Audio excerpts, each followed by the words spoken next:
everyone, Scott Collier, West Ham Fan TV. Welcome to the big match preview. Today I'm previewing the Chelsea versus West Ham game. 4:30 kickoff on Sunday at Stamford Bridge. A nice little London derby after the confidence boost of beating Southampton last week 3-0. Good performance against Southampton. We slacked off a bit in the second half, but we got the job done. It was our first win in 4, second win in our last 6 games. The clean sheet, the performance, 3 goals, it's going to be a big confidence boost for the boys going into this one. Only downside is losing Mikel Antonio for the rest of the season with a hamstring injury. But Ednilson Fernandes did return and probably had one of the best games he's had in a West Ham shirt. So, it was good to see him back. But as I said, it is a bit of a loss losing Antonio because he normally does cause Chelsea a few problems. Little worrying fact going into this one is our away form. We haven't won away from home since the 4-1 win over Huddersfield back in January. We've conceded 11 in our last 3 away fixtures, 2 of them being 4-1 defeats to Liverpool and Swansea. So that is a little bit worrying. Add on top of that the fact that we haven't beaten Chelsea at Stamford Bridge since 2002.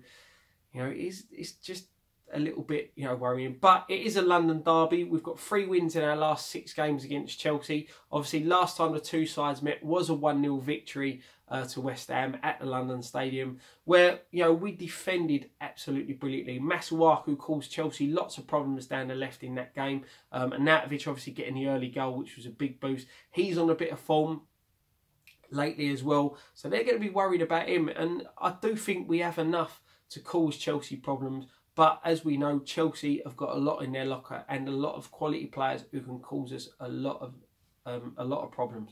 So we have to be a bit wary. Chelsea last time out, 3-1 defeat to Tottenham at home. They've only won 2 of their last 6. So they're not on the greatest vein of form. But one of them games they did lose was obviously to Barcelona. So there's a bit of a different standard to Barcelona and Swansea City.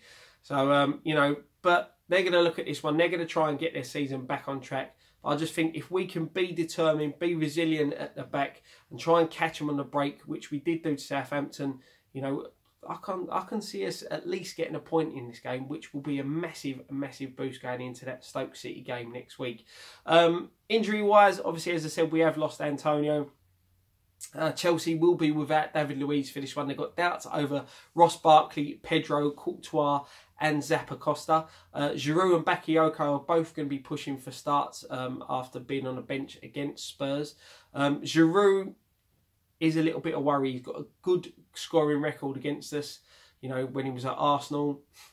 Decent player, In the game at the London Stadium, Chelsea threw a lot of crosses into the box that, Morata was in positions where we should have done a lot better, but we defended really well. Giroud in them positions, it does worry me a little bit more than Morata does, if I'm honest. But that's not taking anything away from Morata. Giroud just seems to have that goal-scoring knack against us, which is a little bit worrying. Also, he's backed up by Eden Hazard and William, sorry. Hazard, a very good player. He's probably one of the best players in the world, and he does cause us problems. He causes a lot of size problems. We need to, double up on him when we get the opportunity. I think with Chelsea, I think if we can stop him playing, we're in with a decent chance. William, again, another good creative player we've got to keep an eye out for. Thank you very much for watching. Don't forget to check out all our other videos. Nicky and Ryan will be going to the game, so they'll be there for fan cams. So head over and see the guys, give your opinion on everything West Ham United. It was good to see a load of fresh faces there on Saturday as well. One thing left to say, come on you irons.